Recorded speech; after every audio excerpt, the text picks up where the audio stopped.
J'ai fait des études d'abord, j'ai fait une licence éco-gestion, ensuite j'ai fait un master en management des organisations sportives. En fait, après un master urbanisme, j'ai travaillé 5 ou 6 ans dans l'immobilier d'entreprise avec des postes plus ou moins commerciaux. Auparavant, je travaillais dans une SS2I, qui est une société de services en informatique, où j'avais une double casquette. Donc j'étais ingénieur d'affaires et également responsable de l'implémentation d'un GRC, qui est un logiciel de gestion de relations clients sur Internet.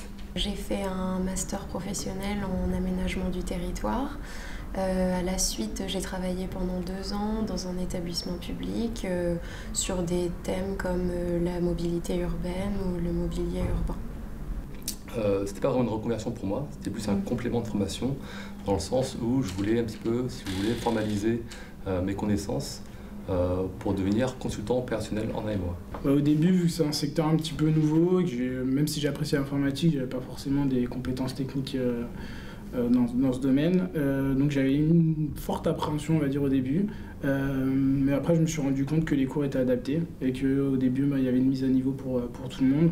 Puis au fur et à mesure, j'ai pu prendre confiance et je me sentais de plus en plus à l'aise. Et dans les cours, je n'ai pas eu de rencontrer de soucis particuliers. Je pense qu'au début, c'est normal qu'on ait des doutes parce qu'on passe vraiment d'un milieu professionnel qu'on connaît à un autre qu'on ne connaît pas forcément. Mais je pense qu'il ne faut pas avoir de crainte parce que justement, la formation permet d'être apte à l'emploi. C'est une formation complète parce qu'on voit l'ensemble du métier de consultant, aussi bien ce qui concerne la conception, l'exécution, mais aussi la stratégie.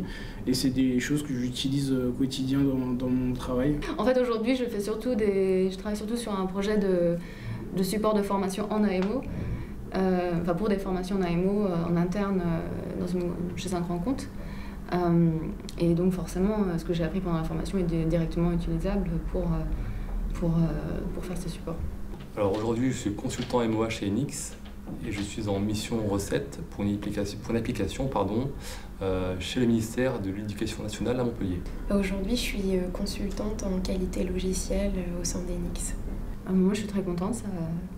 Je tournais en rond là où j'étais, donc j'ai découvert plein d'autres choses et donc voilà. Et puis en plus, c'est un domaine globalement où il y a du travail.